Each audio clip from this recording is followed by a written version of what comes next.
All right, hello everybody.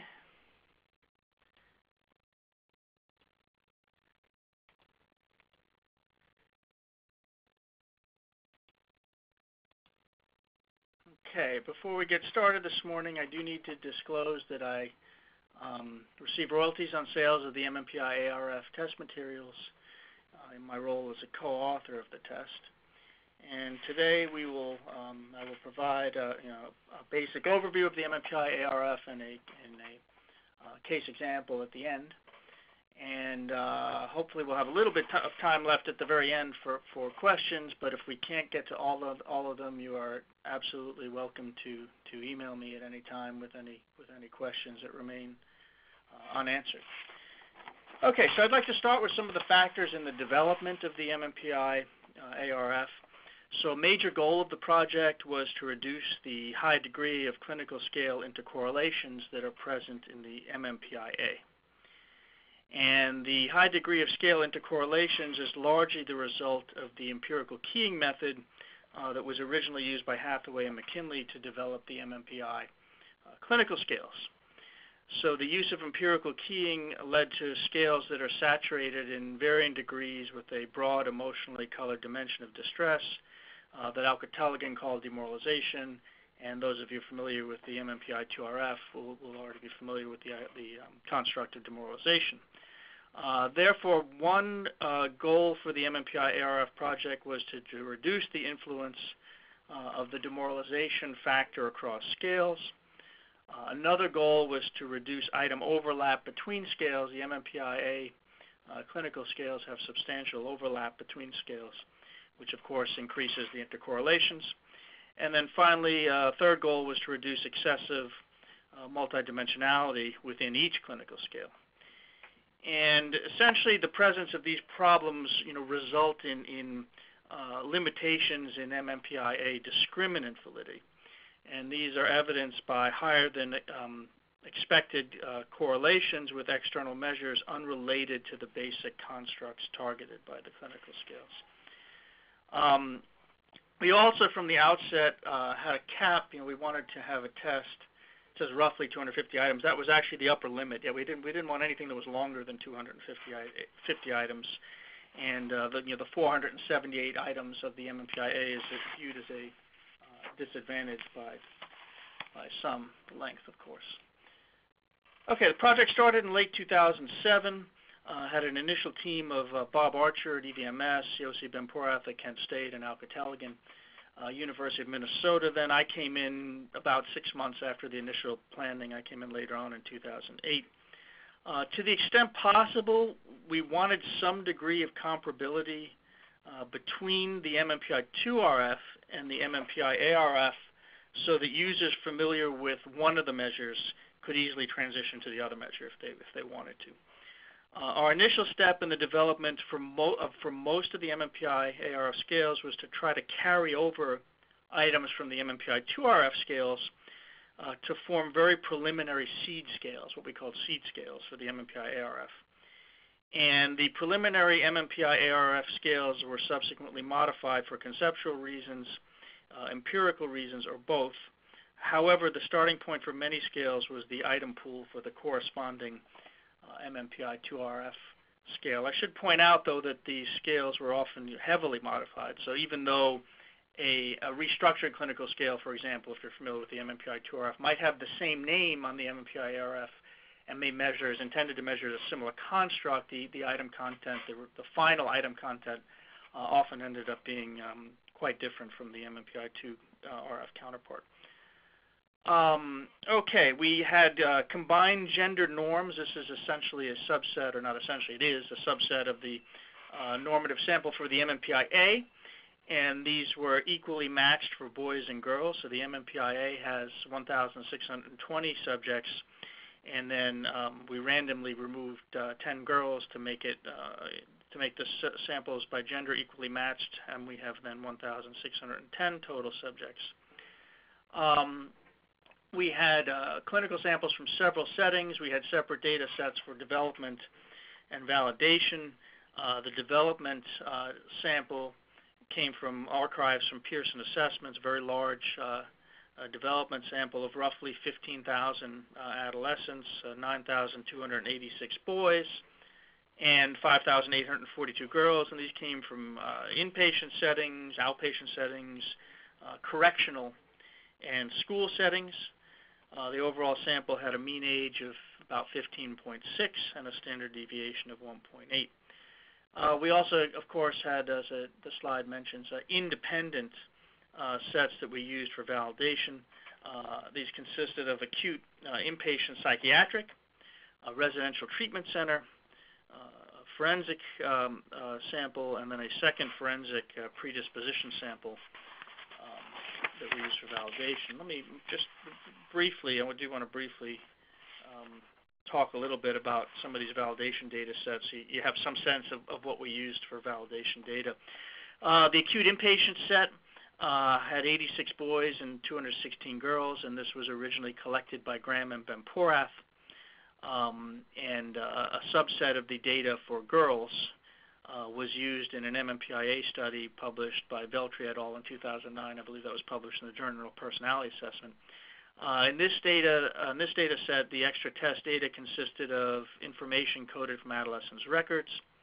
The second validation set was originally collected by Forbey and Ben-Porath, 2003, at a residential treatment facility, and that had 258 boys and 114 girls. The extra test data included a 161-item clinician rating form and information coded from adolescents' records. The third validation set was a predispositional forensic data set that Bob Archer and I collected here at EVM, or in the region, but we were here at EVMS over about a 10-year period or so. And that was originally published as an MMPI-A correlate study by Handel et al. In 2011. That was in JPA. And that one has 326 boys and 195 girls. And the extra test data include the Achenbach and Rescorla measures that many of you are probably familiar with, the child behavior checklist and the use self-report, a mental status form, and a measure by Barkley and Murphy that's called the Disruptive Behavior Rating Scale. And then the final validation data set was a sample of adolescents involved with the juvenile justice system, and this one was also published in the article I mentioned earlier, the Veltri et al. 2009, and that one has 199 boys. And for this data set, the extra test variables were coded from adolescents' records. And we did achieve our goal of shortening the test. We ended up with a final MMPI-A-RF of 241 items. Okay, some of the important differences comes from Bob Archer's book, Assessing Adolescent Psychopathology, MMPI-A, MMPI-A-RF. Some of the important differences between the A and the ARF, of course, year of publication. Primary influence, as I mentioned already, for the MMPI-A-RF, the primary influence was the MMPI-2-RF, not the MMPI-A. As I mentioned, we tried to use the MMPI-2-RF scales as a template initially. Number of items, much shorter for the MMPI-A-RF. The scale structure, as I mentioned earlier, that there's extensive item overlap for the MMPI-A clinical scales. For the ARF, similar to the MMPI-2-RF, we have non-overlapping items within a hierarchical scale structure. The norms are non-gendered for the MMPI-A-RF, and they're gender-specific for the MMPI-A. The reason that they're non-gendered is because meaningful gender differences may be masked by the use of gendered norms. And then finally, the T-score criterion for elevation was reduced slightly by 5 T-score points for the MMPI-A-RF. And those of you familiar with the MMPI know that there was the shaded region between 60 and 65. For the ARF, we just used 60 as the cutoff. And in a uniform T-score distribution, 60 corresponds to the 85th percentile. 65 corresponds to the 92nd percentile, but 60 corresponds to the 85th percentile. Okay. All right, so as I mentioned earlier, the MMPI-A-RF normative sample is a subset of the MMPI-A normative sample. And it was originally collected with the goal of obtaining a balanced sample of participants based on ethnicity, geography, rural versus urban locations, and data were collected in 7 different states. So one of the questions, of course, that we had to address when we were developing the MMPI-A-RF would be whether or not it was still appropriate to use the MMPI-A data set for the MMPI-A-RF. And we addressed this question by conducting a literature review to determine whether adolescent response patterns have changed since the publication of the MMPI-A in 1992. And we reviewed the results of 11 studies that we identified. These studies were conducted between 1995 and 2012. And in these studies, the authors reported MMPI clinical scale means and standard deviations for non-clinical samples. So we specifically tried to identify studies that used non-clinical samples. Some of the studies also provided various validity scale means and standard deviations. And then, so as you can see in this slide, overall, what we were hoping to find and what we did find was that taken collectively, all of these scales have mean t-scores near 50, and this is a combined weighted mean scores for a combined sample of 1,899 adolescents. So as you can see on the slide, all of the scores are near 50. Therefore, the results suggest that the use of the MMPI-A normative sample is appropriate, as the results do not suggest significant changes in adolescent response patterns since 1992, the original publication time for the MMPI.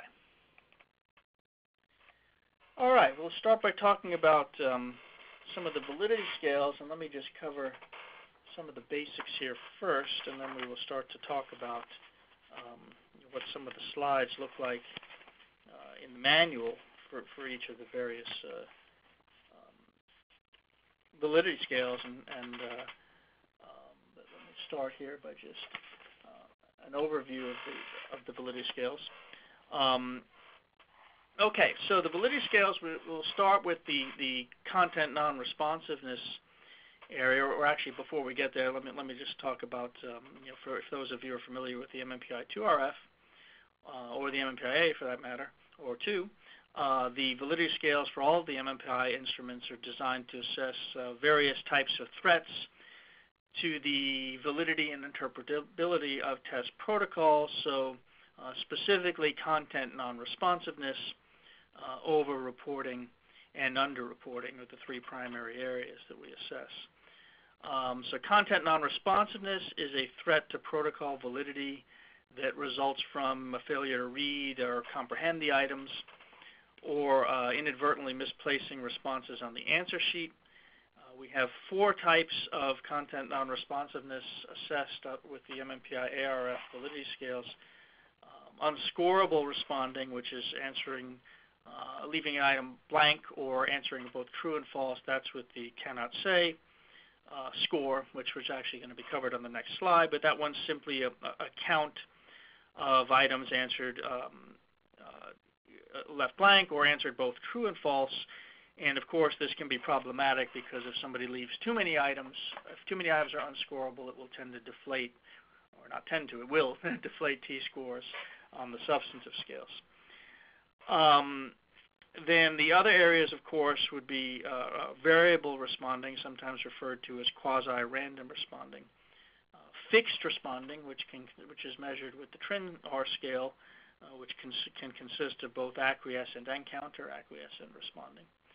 And then a new scale for the MMPI-A-RF that doesn't have an MMPI-2-RF counterpart is a combined variable and fixed responding scale, which is essentially kind of an index of general inconsistent responding. Okay, so on the MMPI-A-RF, the VRIN-r scale has 27 items, 27 pairs of items, and the members of each pair are similar in content. So the VRIN-r raw score equals the total number of pairs answered true-false or false-true. And as I mentioned a little earlier, quasi-random responding may occur for a variety of reasons. Test taker may lack appropriate reading skills to understand the items. They could be intentionally uncooperative. But the problem, of course, with it is that excessive variable responding will create problems for the interpretability of scores on other validity scales. and of course also on the substantive scales. The TRIN-R score is based on the test taker's responses to 13 pairs of items. These pairs are considered opposite in content. So answers to 8 of the pairs are scored as inconsistent when they're answered true-true, and 5 of the pairs are considered inconsistent when they're answered false-false. And again, so we can measure 2 kinds of fixed responding with this scale, the fixed true-true responding, which is commonly referred to as acquiescence, and fixed false-false responding, which is commonly referred to as counter-acquiescence. Similar to the other MMPI instruments, the minimum possible t-score on the TRIN-R score is 50. And when you look at a profile sheet, which we'll look at a little bit later, t-scores in the acquiescent direction are followed by a T on the profile sheet, and t-scores in the counter-acquiescent direction are followed by an F. Generally, it's thought that unlike excessive variable responding, excessive fixed responding is usually more likely indicative of an intentional and uncooperative test-taking style. Okay, the CRIN scale, Combined Response Inconsistency, is a global measure of response inconsistency, as I briefly mentioned earlier, and it consists of item pairs from both VRIN-r and TRIN-r, and it's basically an additional measure combining all 3 forms of inconsistent responding that we just talked about. And the rationale for developing the CRIN scale was because we were working with a smaller item pool. The VRIN-r and in particular the VRIN-r scale, a little bit shorter than if you're working with 478 items, of course. So the CRIN scale was developed as kind of a way to capture, in essence, to capture some of the cases that may not be identified by VRIN-r and TRIN-r. So it's a more general measure of inconsistent responding, and by combining all the pairs together, of course, you end up with a little bit longer scale, which, again, the intent was to be able to capture some of the cases that may be missed by the others. Over-reporting refers to negative self-presentations that are non-credible. So here, the adolescent's presenting with more psychopathology than is considered likely, and the primary scale here is the F scale. The FR scale can be, of course, influenced by both random and fixed responding, so it should only be interpreted if excessive inconsistent responding has already been ruled out. This scale has 23 items, and they're answered infrequently in the key direction by both members of the normative development samples and also the normative sample. So those of you familiar with the MMPI-2 and the MMPI-A-RF, this is really more like the FP scale, like the F psychopathology on those measures. But because we only have one scale, we decided to go ahead and just call it FR. But it does consist of responses infrequent in normative and development samples. And actually, this slide has that now. So the earlier version didn't mention the development samples. It's correct now. It has the development samples on there as well. So the development samples, as you recall, are clinical samples. So this really is more like an FP scale. In contrast, on the MMPI-A-RF, the FR scale just consists of items that were infrequently endorsed in the normative sample. Uncommon Virtues, Revised, LR. This is an 11-item scale, and elevated scores suggest that the adolescent denied minor common shortcomings and faults that most adolescents will disclose. And then finally, the adjustment validity, the KR scale, is a 12-item scale, and elevated scores suggest that the adolescent has presented himself or herself as well-adjusted and self-reliant. Okay, next we're going to just look at what some of these tables look like from the manual itself.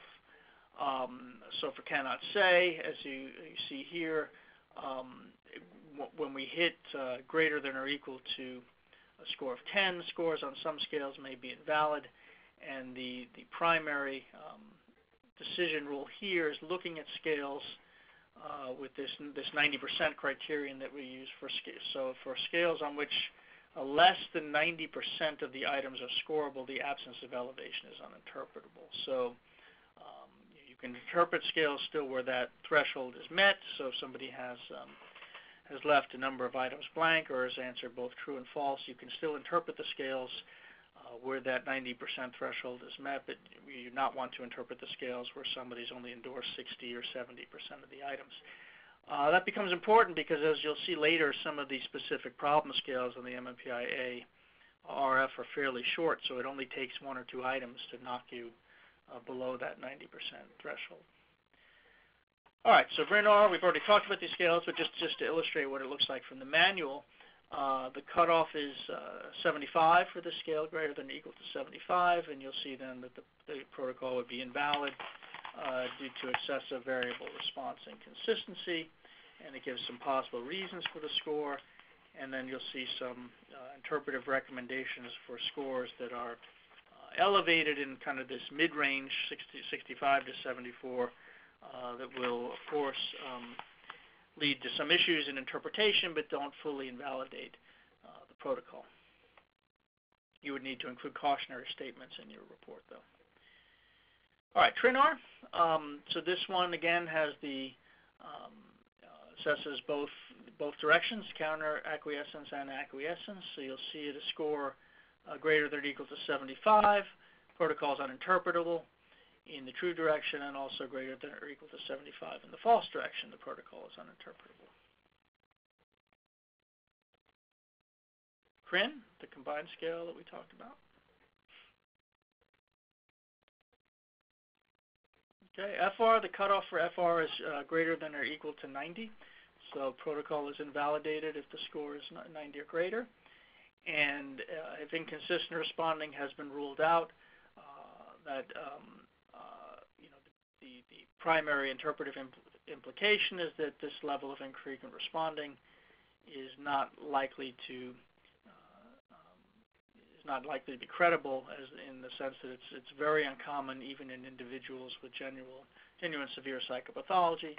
And then, of course, lower down on the scale here, we would have some possible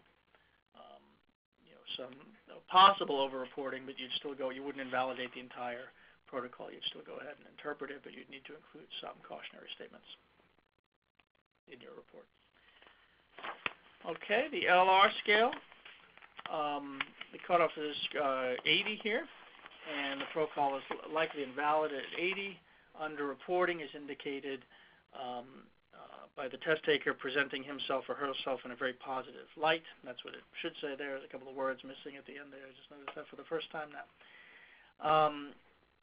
Okay, inconsistent responding should also need to be ruled out here, but this level of virtuous self-presentation is very uncommon, even individuals with a background stressing traditional values, and absences of elevations on the substantive scales cannot be interpreted. And then KR. Underreporting is at 75 is indicated by the test taker presenting himself or herself as remarkably well adjusted. And again, inconsistencies are designed to be interpreted sequentially, so you would always rule out inconsistent responding first. And this level of psychological adjustment is rare among adolescents, and the absence of elevation on the substance scales is not interpretable. And then, of course, at the milder degrees of elevation, you would still need to include a cautionary statement, but not as amplified as you would at greater than or equal to 75. Okay, so now we'll move on to the substantive scales of the MMPI-A-RF. And there are 4 sets of substantive scales: the higher order scales, the restructured clinical scales, specific problem scales, and psychopathology 5 scales. We'll start with the higher order and the restructured clinical scales. They said, if you're familiar with the MMPI-A-RF, the set of scales that is not included on the MMPI-A-RF are the interest scales. There are no interest scale counterparts on the MMPI-A-RF. So, of course, the higher order scales represent kind of the broadest level in MMPI-A-RF interpretation, the broadest constructs. The RC scales are mid-level constructs, And the specific problem scales are narrowband constructs that are designed to measure facets of the RC scales, or in some cases to augment interpretation of the RC scales. And then the specific problem scales include somatic cognitive, internalizing, externalizing, and interpersonal scales. And then we'll get to the Sci-5 a little bit later. But let's start with the higher order and the restructured clinical scales. Okay, so the higher order scales. EID is a 26-item measure, and this is designed to assess a broad range of emotional internalizing problems. The idea here is that they provide an overall index. Scores on the scale provide an overall index of emotional distress and dysfunction. Thought dysfunction is a 14-item scale designed to assess a variety of symptoms related to disordered thinking. Scores provide an overall estimate of thought dysfunction, which is characterized by paranoid ideation, delusions, auditory and visual hallucinations. And then behavioral externalizing dysfunctions, problems associated with under-controlled behavior. This is a 24-item scale. It assesses a broad range of behavioral problems, an overall tendency of behavioral acting out, tendency to exhibit conduct disorder behaviors, including possibility of substance abuse, alcohol abuse, seeking out dangerous situations, those sorts of things.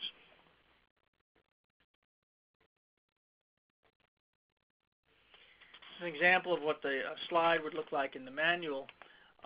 So we have, and this is not the best one to illustrate a comment I was just going to make, but we'll come to this a little bit later. And let me just briefly mention it now, is that you'll see two sections, and this is a little bit different if you're used to the MMPI-A. This will be a little bit different for you. If you're used to the MMPI-2RF, it'll be familiar. That essentially, because the scales are don't include subtle items, and then they're a little more focused in the constructs that they measure. They're not nearly as heterogeneous as some of the scales on the MMPI-A.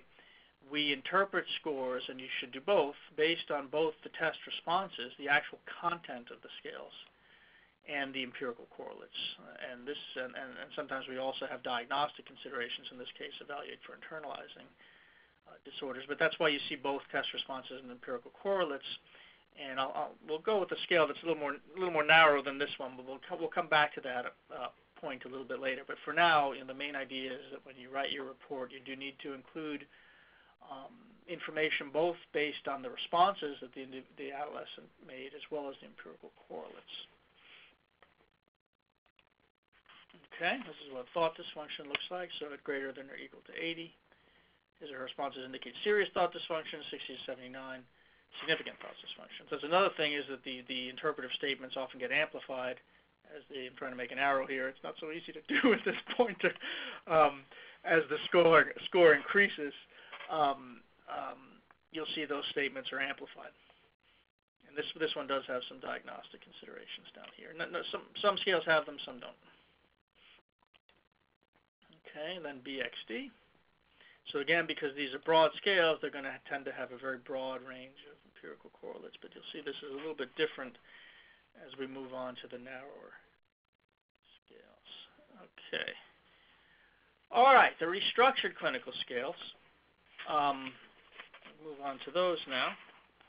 And as I mentioned earlier, if you're familiar with the MMPI-2RF, this slide is going to look very similar to what you would see for descriptions of the constructs for the MMPI-2RF. However, they are not just simply carryover versions of the MMPI-2RF. In varying degrees, they have overlap with the MMPI-2RF counterparts. So some of them are quite similar. RC1 is an example of one that's quite similar, and some of them are quite a bit different. RC8 is an example of one that's quite different than the MMPI-2RF counterpart. Okay, demoralization is an 18-item measure of demoralization, which is an affect-laden dimension of low morale and unhappiness. High scores reflect general unhappiness, including a sense of helplessness and hopelessness. Somatic complaints has 23 items describing a wide range of somatic complaints, including head pain and neurological and gastrointestinal symptoms. RC2 is a 10-item scale designed to measure a lack of positive emotional experiences, essentially a measure of anhedonia. RC3 has 9 non-self-referential items describing a negative and cynical view of human nature and interpersonal relations. RC4 has 20 items describing various aspects of disordered and antisocial conduct.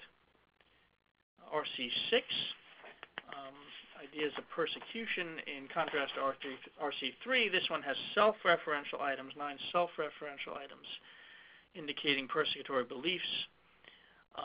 RC7 is an 11-item scale designed to assess the extent to which an adolescent reports various negative emotional experiences. These can include impatience, irritability, apprehensiveness.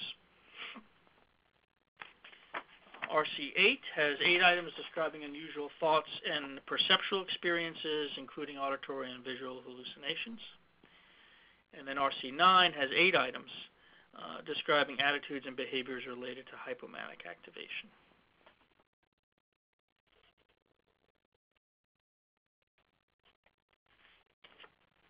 Slide with the alpha coefficients for the restructured clinical scales.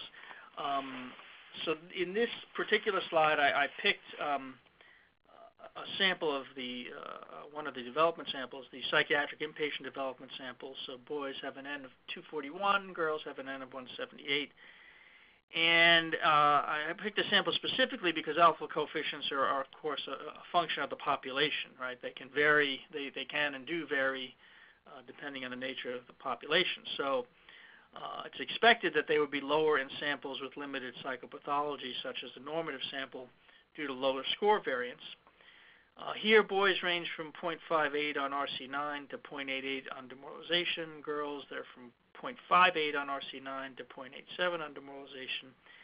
And then probably the most important part on this slide is the third column, which shows the median standard errors of measurement in T-score points for all RC scales in the various developmental samples. And this has an overall N, again, of about 15,000.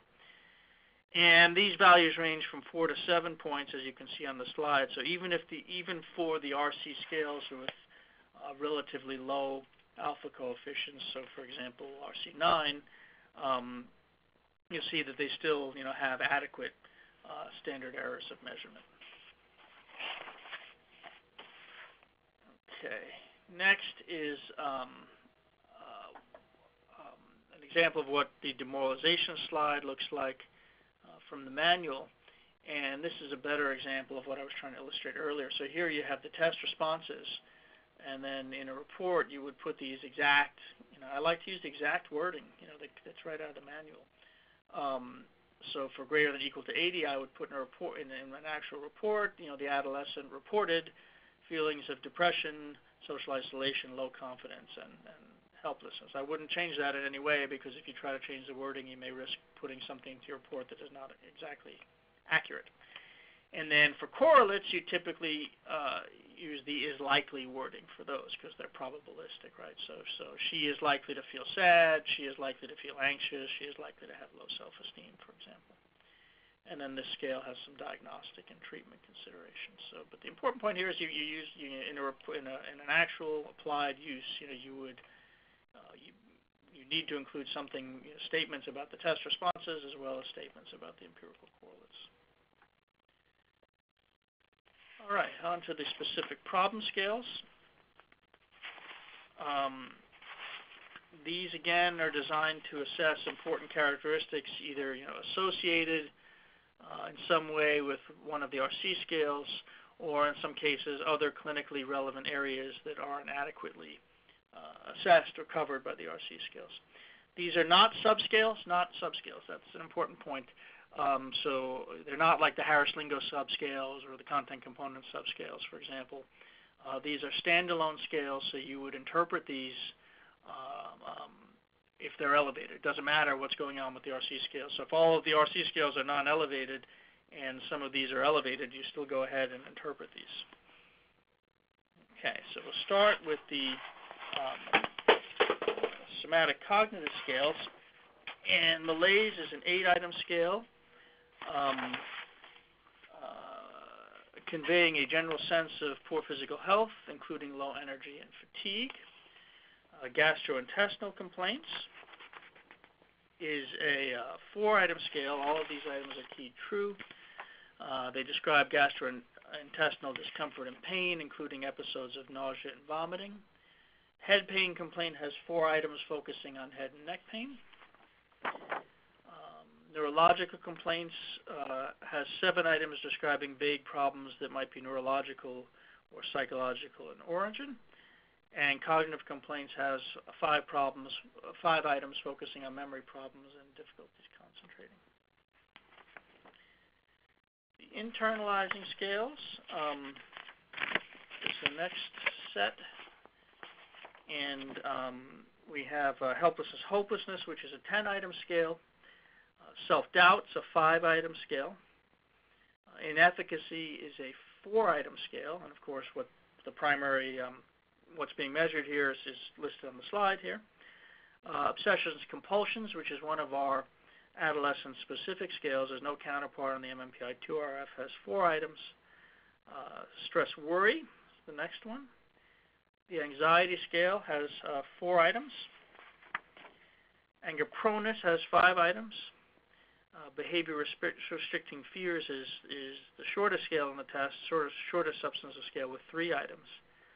And then specific fears has 4 items describing fear of blood, high places, snakes, and worries about catching diseases. Just an interesting tidbit for those of you familiar with the MMPI-A-RF, that has a scale called multiple specific fears. This is a similar construct, but for some reason the MMPI-A item pool has different types of fears. So we decided to give it a slightly different name because the fears are not exactly the same ones that are described on the MMPI-A-RF item. So similar construct, but different fears. Okay, there are 6 externalizing scales and that measure facets of 2 of the RC scales, in particular antisocial behavior, RC4, and hypomanic activation, RC9. And here you're going to see a number of the specific scales that are unique to the MMPI-A-RF. They do not have MMPI-A-RF counterparts, a number of these. Okay, negative school attitudes has 6 items. Antisocial attitudes has also 6 items describing a variety of antisocial beliefs and attitudes. The conduct problem scale has 7 items describing a history of conduct problems in school and home environments. The substance abuse scale has 4 items acknowledging drug and alcohol use problems. Negative peer influence, another one of our adolescent-specific scales, has 5 items describing behaviors concerning associations with peers who encourage and support antisocial behaviors and also parental disapproval of those peers. And then finally, aggression has 8 items describing aggressive behavior and aggression-related attitudes and beliefs. The interpersonal scales, the family problem scale, has 11 items focusing on negative family experiences such as lack of parental support or understanding, frequent conflicts with family members wanting to leave home. Interpersonal passivity has 4 items. Social avoidance has 7 items. Shyness has 9 items, and disaffiliativeness has 5 items.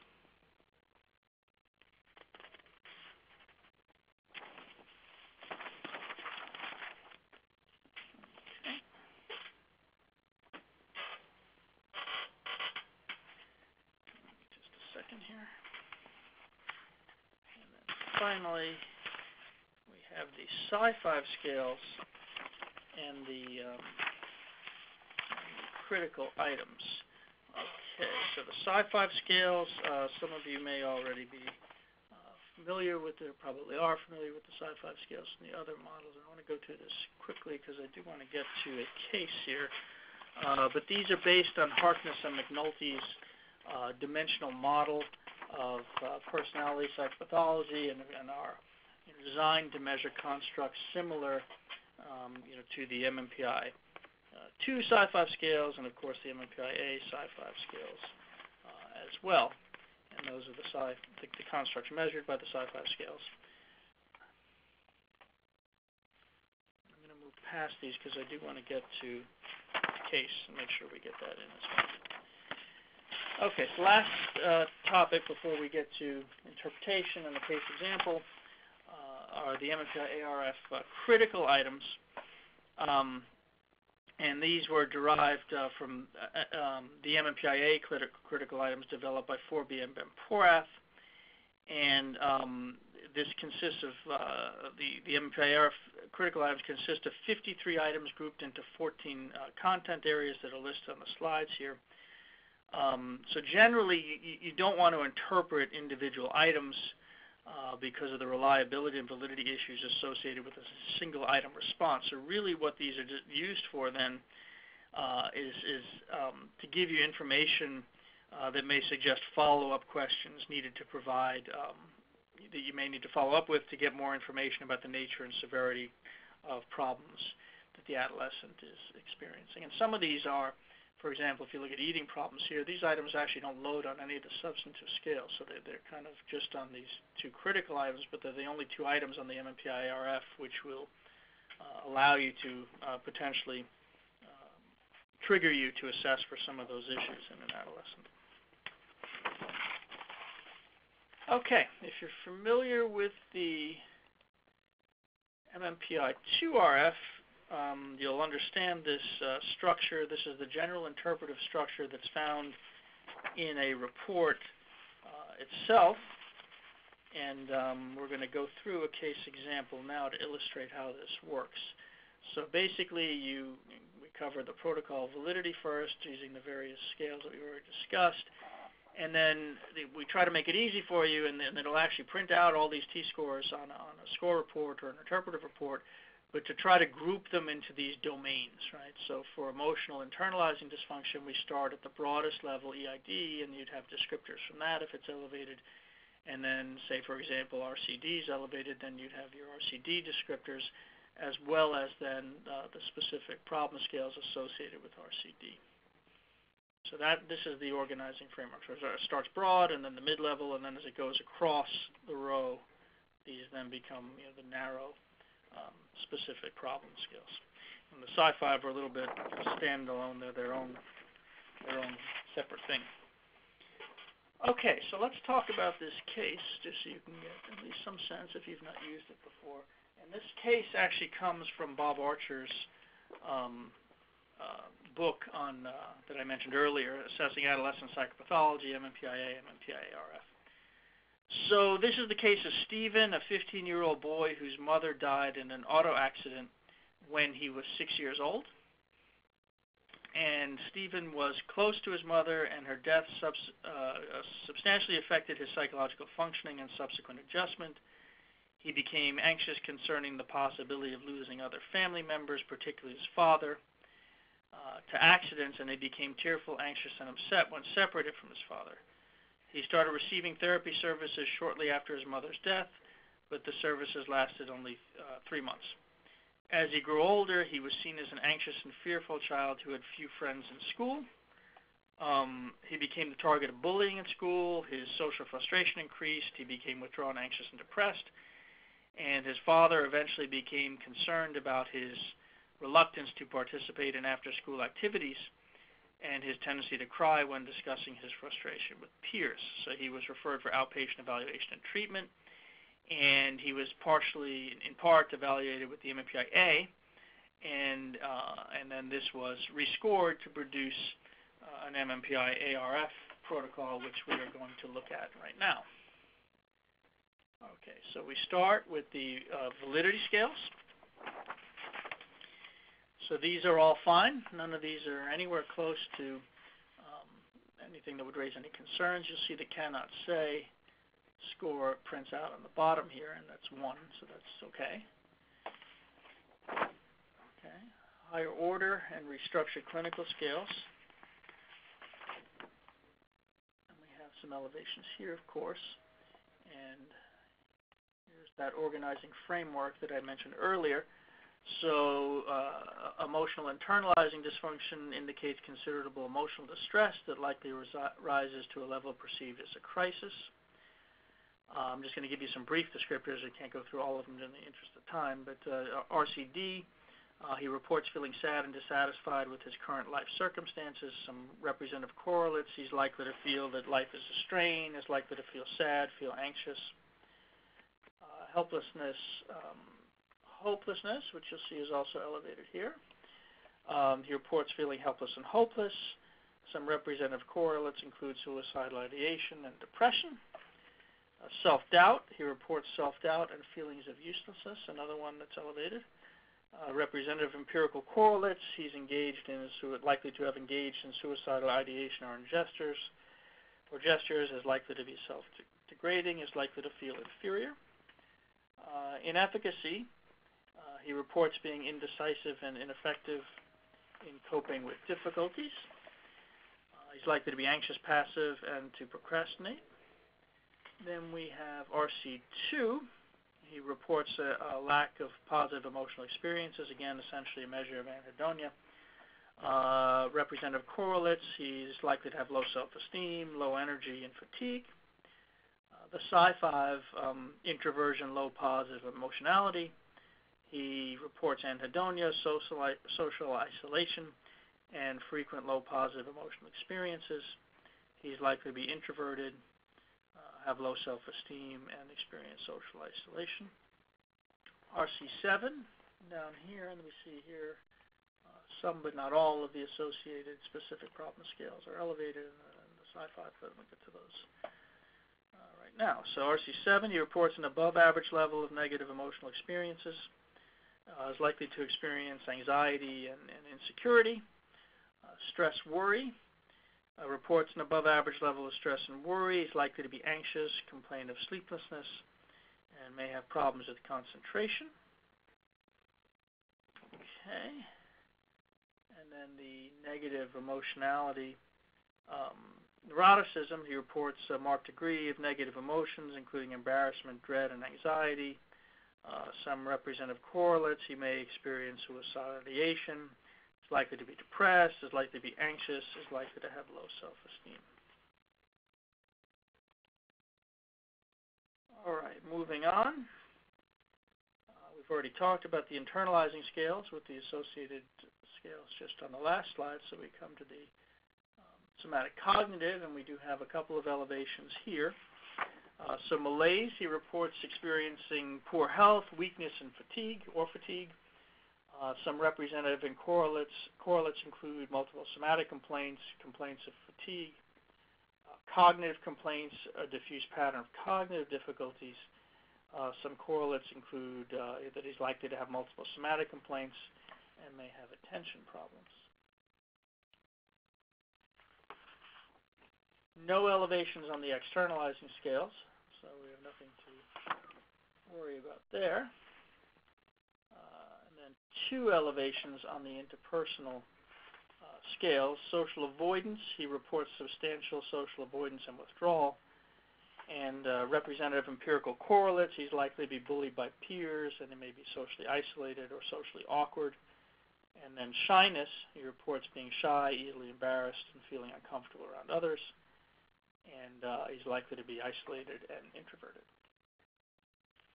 And then the Psi-5 we've already covered as part of the earlier scales. So we've got a couple of elevations there, but as I mentioned, we've already talked about those. Okay, so that's the case of Stevens. So now I just finally want to illustrate in our last few minutes here what these what a report would look like, and in this case, it's going to be an interpretive report. Let's take a look at this. Okay, so it's the same case, just the same T-scores. So I just want to illustrate a few things here so you can get a sense of what this looks like. Similar to the MMPI-A-RF, you can select a comparison group, and this one is tiny on my screen. It looks like that Psychiatric Outpatients National, and what that does then will print the mean, and the shaded region would be a standard deviation above and below the mean for the comparison group. And we, like what's happened with the MMPI-A-RF, these constantly get expanded. So we still have a relatively limited comparison group set for the MMPI-A-RF, but we are hoping, of course, to expand these as time goes on, and we get access to more data sets and more research accumulates. All right, higher order and restructured clinical scales. Again, you see the comparison group data down below. So this is the same profile that we looked at earlier, so I'm not going to spend a lot of time here. Okay, here's the organizing framework that we mentioned, that we talked about when interpreting, and you'll see here, like to be honest with you, I'd like now when I interpret the MMPI-A-RF or MMPI-A-RF, this is the first place I go. I get my printout and I go directly to this page, because right away, I can see right away what's elevated, I take out the manual, and I start my interpretation based off of this page, is where I like to go, just because everything is so nicely organized in one place. Okay, so this is, for those of you familiar with the MMPI-A-RF report, this is similar in that it will generate, an overall synopsis. It will give you descriptions of protocol validity. So over-reporting, there are no indications of over-reporting in this protocol. And it will also tell you then, of course, where these different descriptors come from. So you'll see superscripts throughout the report. And this functions, we'll get ahead to this in a second here. So this functions in a way that's basically identical to the MMPI-A-RF, in that whenever there's a descriptor in the report, it will be linked in the back to, let me get to it, hold on. Where are the critical items? Okay, so you'll be able to see on the endnotes where these come from. So for example, if there's a superscript number 1, it's a test response, malaise equals 73. So you'll get to see exactly where that came from in your report, or in the interpretive report. And we also plan on, if you're familiar with the MMPI-A-RF, those get linked to references too, right? So it'll print out a reference list at the end for subsequent research studies that have identified, new correlates, for example, or additional research supporting the correlates that are described in the manual. There'll be a superscript that'll point to a specific reference. We will be including those for the MMPI-A-RF as well, but since the test has only been out for a couple of years now, there's not, we don't have a ton of research to begin to add those, but we will add those as into the report as that literature becomes available. Okay, there are 2 manuals with the test: the scoring, administration, scoring, interpretation, and technical manual, and the user's guide for reports, which essentially tells you how to use the computer software for scoring the test. And that's what those guys look like. And then an excellent additional resource is Bob Archer's, a book I've mentioned a few times, Assessing Adolescent Psychopathology, MMPI-A, MMPI-A-RF. And as I mentioned, I know we only have a couple minutes left here, and I'll field what questions I can. But it really is no problem at all, if you want to just email me, because we're only going to have a few minutes now. It's completely fine to email me. It may take me a day or two to respond, but I will definitely get back to you. So please feel free